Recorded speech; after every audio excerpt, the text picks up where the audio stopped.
Hoje nós estamos com uma proposta interessante para compartilhar, que tem a ver com esse momento ou com algum momento da sua vida em que você precisa de força para prosseguir, sabe? Eu estava lembrando de pelo menos dois personagens, homens de Deus, que viveram situações assim poderosas em Deus e que precisava de esperança para prosseguir. Um deles é o profeta Elias. Ele ora, o céu se fecha, ele ora, os céus abrem, derrama chuva, fogo cai dos céus, mas de repente, cansado, abatido, ameaçado por Jezabel, ele perde a coragem, as forças para prosseguir. Ele se refugia em uma caverna e espera a morte chegar. Um outro personagem que eu lembrei é de o apóstolo Pedro no livro de Atos, capítulo de número 12, em que ele fora preso e ele estava já conformado com a morte, que era algo que seria verdadeiro sobre a vida dele. A Bíblia diz que ele estava acorrentado, por soldados ao lado dele, guardando ali, vigiando ele, para que ele não pudesse ser tirado daquele lugar. Então, eles estavam vivendo situações difíceis e precisava de coragem, precisava de esperança para prosseguir. Talvez você esteja assim como eles hoje, né? Precisando de esperança, de coragem para prosseguir. Então você está no lugar certo. Por quê? Porque a Bíblia diz no livro de Provérbios, capítulo 23, a parte A do verso 18, certamente haverá um bom futuro para você e a sua esperança não falhará. Ou seja, há um futuro glorioso aguardando você e a sua esperança não falhará. Mas, de repente, você diz assim, mas a minha situação é complicada. Então, se você precisa de esperança para prosseguir, porque você está enfrentando situações que têm entristecido a sua alma, que têm aprisionado o seu coração, você não é o único. A palavra de Deus fala que num determinado momento da vida de Paulo, ele também estava vivendo situações semelhantes. Livro de Romanos, capítulo de número 9, o verso 1 e o verso 2 diz: digo a verdade em Cristo, não minto. Minha consciência o confirma no Espírito Santo. Tenho grande tristeza e constante angústia em meu coração. Então, esse Paulo, né, o grande Paulo, esse que você observou, ele tendo grandes lutas, mas obtendo grandes vitórias, nesse momento da vida, ele precisava de esperança para prosseguir, porque a sua alma estava entristecida. Talvez a circunstância tenha entristecido, tenha aprisionado, cativado você, e você precisa de esperança para prosseguir. Mas, de repente, você precisa de esperança para prosseguir porque você tem dúvida com relação à sua jornada, está incerto com relação ao caminho que você tem tomado, às decisões que você tem feito, e você está com dúvida. Eu quero lembrá-lo aquilo que Tiago diz: pois aquele que duvida é semelhante à onda do mar, levada e agitada pelo vento. Ou seja, a dúvida, ela não pode fazer parte da nossa vida. A gente precisa banir a dúvida, porque a dúvida é incredulidade, né? Você deixar de lado aquilo que Deus tem para você, aquilo que Deus falou para você, e ficar incerto, inseguro. Mas, infelizmente, muitas vezes a gente se torna cativo, desfalecido, sem força para prosseguir. A gente precisa de esperança. Mas quem sabe você precisa de esperança para prosseguir porque você tem experimentado decepções. Pessoas, amigas, familiares, irmãos de fé, líderes religiosos, muitas vezes nos decepcionam. E aí dá uma vontade de desistir, de jogar a toalha, de falar, para quê? Por quê? Não adianta, não muda. Então, de repente, você hoje está desfalecido, sem força para prosseguir. Por quê? Porque as decepções foram grandes.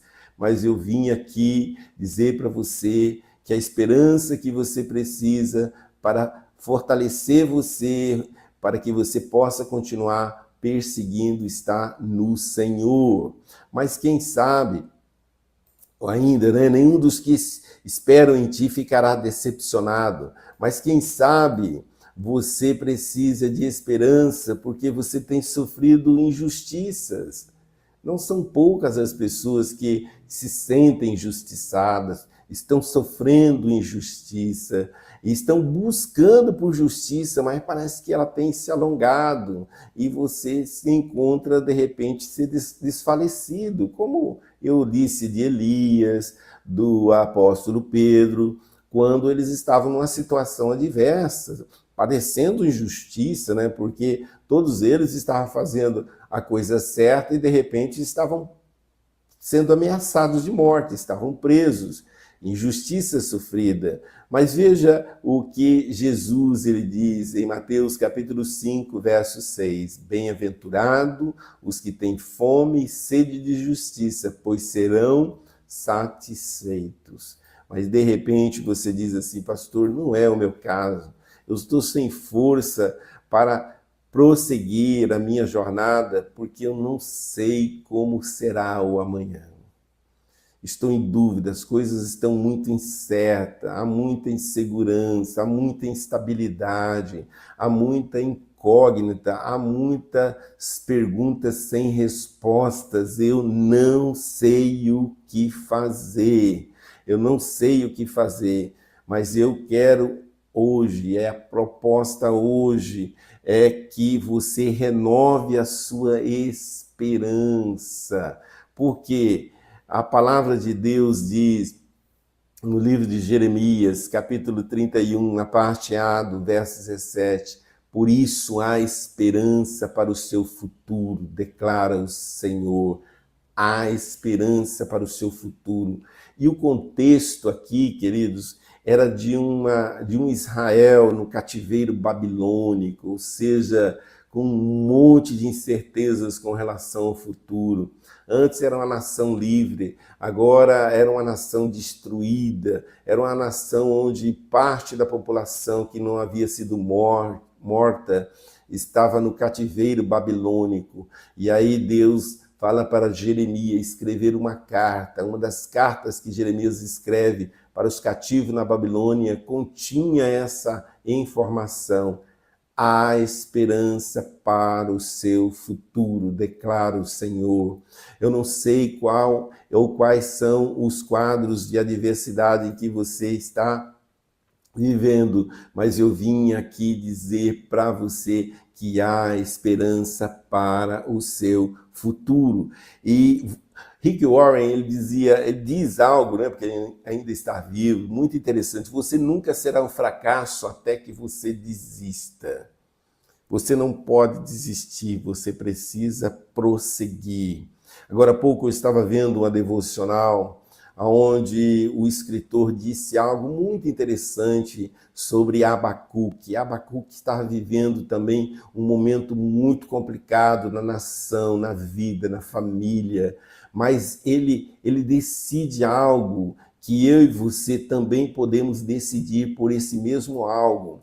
Ele diz assim, ainda que a figueira não floresça, ainda que o gado não dê leite, que não dê cria nas ovelhas, ainda que tudo isso, ou seja, em outras palavras, ele estava dizendo, eu não sou capaz de fazer com que a figueira cresça, eu não sou capaz de fazer com que o gado crie, eu não sou capaz de fazer com que o gado dê leite, mas uma coisa eu sou capaz de escolher me alegrar no meu Deus, no Deus da minha salvação. Essa mesma escolha está à sua disposição. Você pode jogar a toalha da desistência, mas você também pode escolher permanecer de pé e dizer o que Jó diz: eu sei em quem tenho crido, e eu tenho certeza que o meu Redentor está vivo e por fim ele se levantará. Então acredite, você tem esperança para resistir, investir, construir e prosseguir com Deus rumo aos melhores dias, aos melhores tempos, aos melhores cenários da sua vida, em nome de Jesus. Essa é a proposta que eu tenho certeza que Deus tem para você, que estava se sentindo como Abacuque, como Paulo, como o profeta Elias, ou como você mesmo, né? Porque às vezes as nossas situações são muito singulares, né? Não encontra às vezes um paralelo, porque e outra coisa, ainda que a gente viva a mesma situação, nós sentimos de maneira diferente, reagimos de maneira diferente, mas como nós temos um Deus que está no controle de todas as coisas, e Ele nos convida a olhar para Ele. E eu tenho certeza que quando a gente olha para Ele, a gente é fortalecido. Por isso que o escritor de Isaías diz: ponte de pé e resplandece, porque a glória do Senhor já brilha sobre ti. Então, ponte de pé, ainda que as coisas não estejam em conformidade com a sua vontade, com a sua necessidade, mas há esperança para Israel, há esperança para você, há força disponibilizada em Deus para deixar para você, para que você possa prosseguir. Então, para frente, para o alto, vamos rumo a viver os melhores dias das nossas vidas. Quero orar por você nessa hora. Nosso Deus e nosso Pai, o nosso coração é grato a Ti, porque foi o Senhor que se fez o nosso Deus, o nosso Senhor e Salvador. E nós Te louvamos por isso, porque um Deus tão grande, um Deus criador de tudo, um Deus que sustenta tudo, um Deus que não apenas conhece os mais de 8 bilhões de pessoas que habitam no planeta Terra, mas é um Deus que se importa com cada um de nós, que estende as mãos para cada um de nós, que se inclina para ouvir a nossa oração, que estende as mãos para abençoar e conceder a nossa petição. Ah, Deus, que nessa manhã, nessa hora, o Senhor possa atentar para a nossa oração e estender as tuas mãos e abençoar a cada um de nós, levantando o que está caído, abatido, encorajando o desanimado, libertando o cativo, curando o enfermo, trazendo provisão para o necessitado. Faz isso, Senhor, faz aquilo que nenhum de nós pode fazer, com que as algemas, muitas vezes invisíveis, que estão aprisionando os nossos pés, mãos, as escamas que muitas vezes estão cegando os nossos olhos, os cerumes que muitas vezes estão tapando os nossos ouvidos, para que a gente não te veja, para que a gente não te ouça, para que a gente não possa se mover rumo a viver os melhores dias, Senhor, que caia por terra, que o Senhor possa fazer, e se necessário for, enviar aquele anjo naquela cela que libertou Pedro de uma maneira extraordinária, enviar os anjos do Senhor sobre cada lar aqui representado, para que cadeias sejam quebradas, escamas sejam removidas, cerumes sejam tirados, e nós possamos ver e ouvir e viver junto à sua presença, desfrutando da sua graciosa presença. Então seja com cada um desses irmãos, amigos, familiares nessa hora e abençoe, fortalecendo para que eles possam prosseguir com fé. Em nome de Jesus eu oro, em nome de Jesus eu agradeço. Amém, amém, amém e graças a Deus. Deus não te fez para desistir, mas Deus te fez para avançar, conquistar, prevalecer, influenciar. É isso aí. Então, escolha o que Abacuque escolheu, né? Eu vou prosseguir adorando, louvando o Deus da minha salvação. Tá bom?